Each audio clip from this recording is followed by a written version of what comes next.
Good afternoon all, or should I say g'day? How are you all doing? Is everyone alive? Is everyone awake? Put your hands up if you're still awake and you're not asleep. That's good. Look how many hands. That's amazing. Look how many people are in this room. It's been a long journey to get here, but one that's been really worthwhile.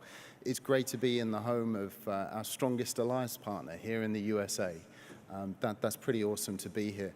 It also begins to show just how coordinated and joined up we are when I begin to press my PowerPoint and show how joined up we are, he says. Sorry, the biggest failing of a cyber ambassador is when his PowerPoint doesn't show up on screen. Could I just request?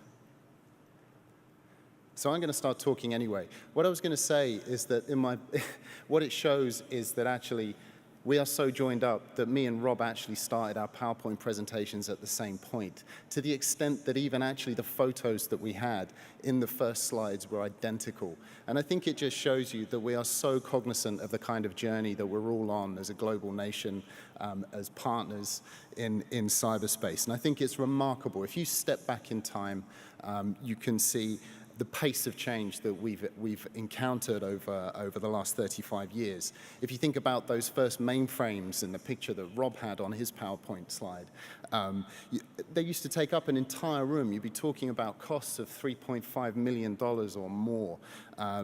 And they would be only available to just a handful of users. It was an absolute privilege to be able to get access to those mainframes. And by the 90s, you begin to accelerate into that period where essentially you have personal computers on every single desk. And in the 2000s, you get to the point where the internet had just exploded and become a connection that we all began to share as we began taking that digital online journey. And I think, you get to the point now where the cell phones that we carry have more processing power than all of NASA had back in 1969 when it placed 2 astronauts on the moon. Again, I mean, and maybe that's an overused statistic, but it still blows my mind that that's the case now, that I carry 2 phones in my pocket, and with those 2, perhaps I could put people on the moon in years to come.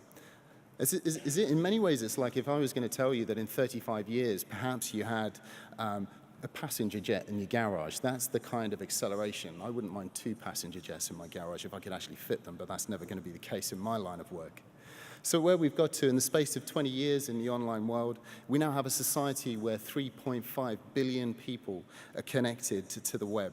And the majority of every single business transaction that we actually conduct is carried out online. But cyber instances alongside that amazing transformation now are an everyday part of our lives and a constant in the news.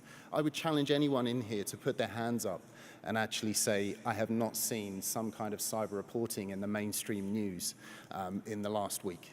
Because at the moment, it's just a constant stream of these kinds of news stories. Again, if you look back even 10 years, that just wouldn't have been the case. So the increased connectivity is narrowing those gaps between states, non-state, individual actors. And the complexity is growing immensely in cyberspace in a way that is sometimes problematic in trying to understand and decipher. And what we decided in Australia, and I think what we all decide now, is this really does require a focus from us in the international affairs arena to make sure that we're ahead of that bell curve and understanding what we can do from a diplomatic point of view. So this highlights the first message that I wanted to give you today. We have seen a comprehensive shift from cybersecurity being a complete niche issue and the broader cyber affairs agenda being something which is highly specialized to being absolute center point, mainstream strategic issue, which if you fail to think about, to be frank, you have failed in your everyday life. Nation states, we have fought, we've traded, we've competed since the dawn of history. That's a fact. It's been a story of competition and also collaboration. And we've now started to see that kind of behavior transfer into the online space. So there's now scarcely an international issue that you'll see that doesn't have, either in a positive or a negative way, some kind of cyber component ingrained within it. So we see it from the growing significance of e-commerce. We see it in the spikes of global ransomware attacks that Conrad spoke about in his speech. We see it with social protest movements online. We see it through election influence campaigns. There's a never-ending stream of these events that we now have to deal with. So that's why my role exists.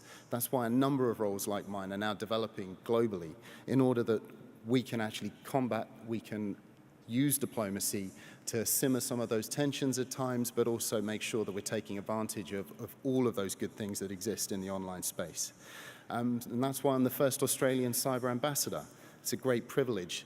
What I've been given as a task to do, which we've just completed, is to develop a brand new, the first of its kind for Australia, an international cyber engagement strategy.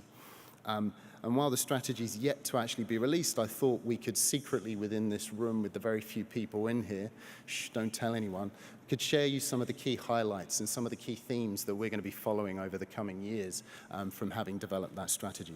It really will be a statement of what Australia feels are some of the most important dynamics that play out in cyberspace.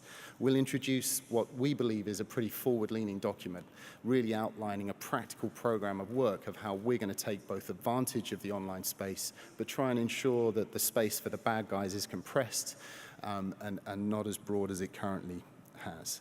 So I thought we would talk through this afternoon and just have a little bit of an explanation around what some of those key themes are. And also bearing in mind that the approach we've taken is a partnership one with the private sector. We understood that with the objectives that we have in our international cyberspace agenda, there is no way that we're ever going to do this without the assistance and the cooperation and partnership of the private sector. So we've tried to embody that in every way that we possibly can.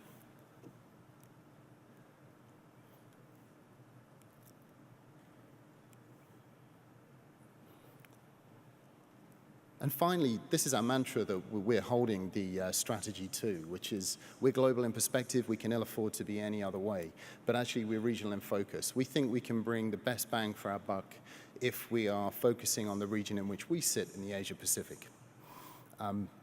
We think that our regional knowledge, our trusted diplomatic brand, our economic and security interests across the region can be best expressed through our work in the region.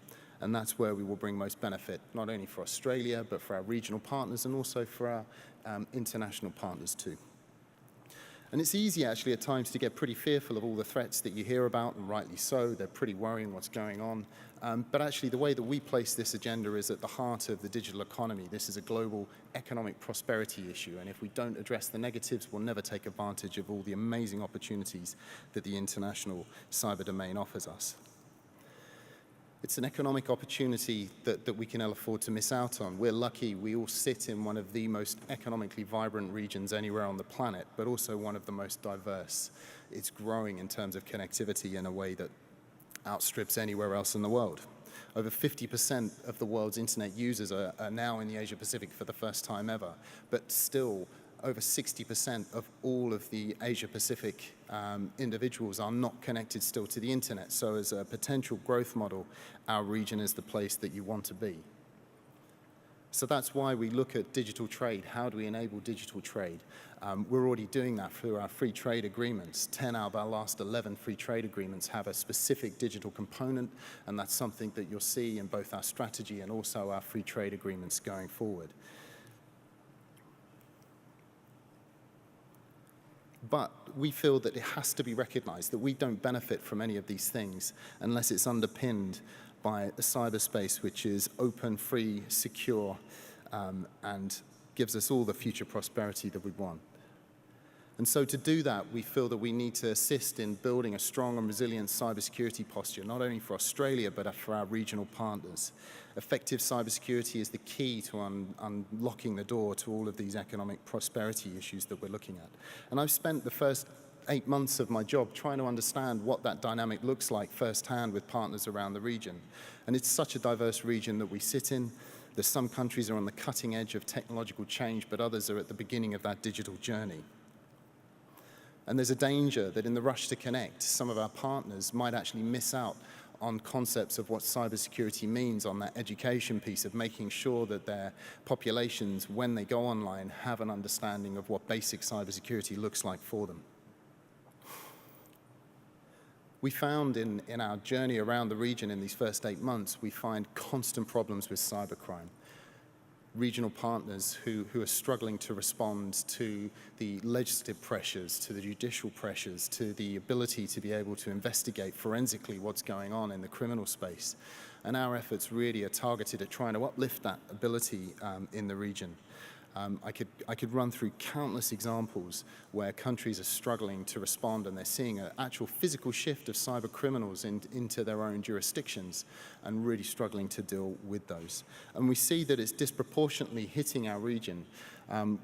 We're approximately losing 33% more than anywhere else in the world in business revenue, in the impacts on cybercrime.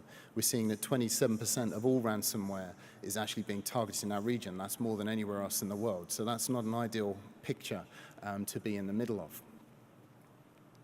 But then we need to respond to this. How do we do it? Well, we've set up a cyber cooperation program where we can try and promote a better bar of cybersecurity, better responses, better legislative arrangements, better policing standards for trying to catch the bad guys online. And we're investing in regional computer emergency response teams in order that they can assist that public-private partnership arrangement in the countries in which they exist.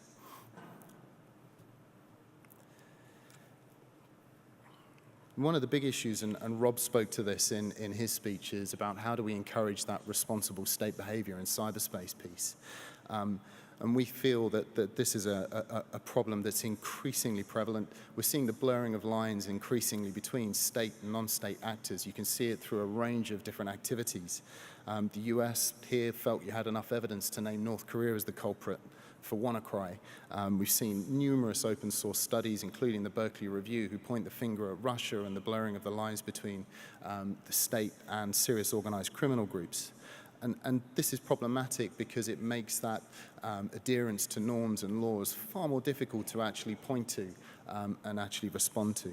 And we're seeing also countries develop increasingly stronger cyber warfare capabilities. And we feel that their use could significantly destabilize cyberspace, not only in the region, but globally, if they're actually used outside of that framework of international law and norms. And we're taking steps to try and reinforce that responsible state actor position.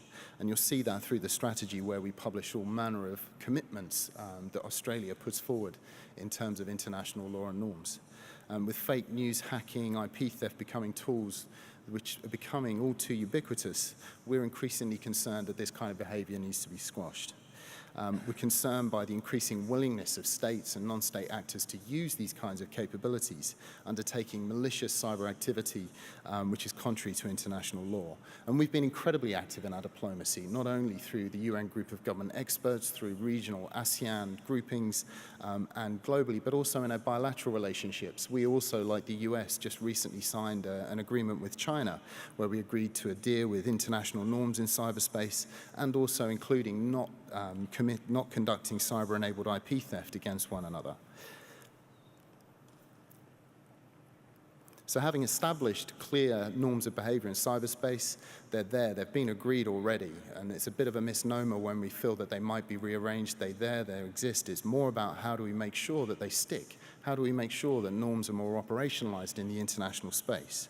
And we're going to work as positively as we can with international partners, and especially in the region in which we sit, to make these as clear as possible. And that's why we are trying to be as transparent as we can in terms of openly saying that we have an offensive cyber capability, by openly looking at ways that we interpret international law in cyberspace and international norms. So I've run through some of the benefits and the risks and what we've been trying to do in terms of response. And I think the internet governance piece that we look at through the strategy really goes to the heart and also illustrates how some of these geopolitical issues play out in the online space. What we do feel is that governments really need to resist that compulsion to control the free flow of data, the free flow of ideas. And increasingly, we do see that as a problem in the region in which we sit. And we are going to look to actively counter those kinds of tendencies, and we also look to the private sector. You guys reach into jurisdictions and populations that we might never be able to reach. We see the private sector as a key partner in making sure that that open flow of data, ideas, and principles continues in the future.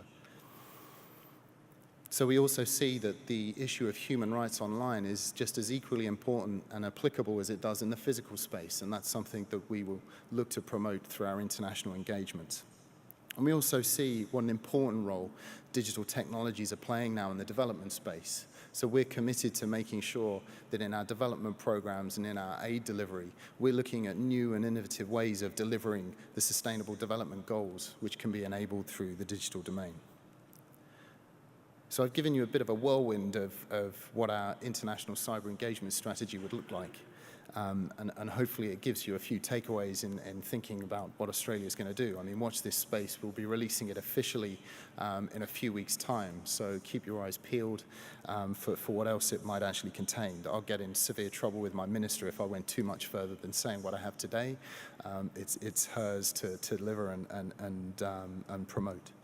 But really what we try to do is embody a coordinated and comprehensive approach to our international affairs, cyber affairs agenda. And we try to bring together our conversations both across government, into the private sector, and also into the broader societal groupings that are concerned in these topics, and try and ensure that those are embodied in the way that we interact in the online space and in the physical space in cyber affairs. And we think that there is this fundamental opportunity that exists in cyberspace, but maintaining free, open, secure cyberspace is the only way that we can achieve this. And that will need smart cyber diplomacy, both from myself, from my colleagues, from you in the private sector. But it also needs to be backed up by strong operational capabilities and creative partnerships. But it also requires that states respect international law and norms and are not quite so keen to trip over those laws and norms so readily as it seems to be the case. Cyberspace presents us with a new diplomatic challenge, as you see from increasing numbers of diplomats like me in this space. But we need to invest in that and the ideas which underpin it, and we need to do that now in order that we can all take advantage of the opportunities that exist. So thank you very much for your time. Thank you very much for the PowerPoint existing, and I'll see you again at some point soon. Thank you.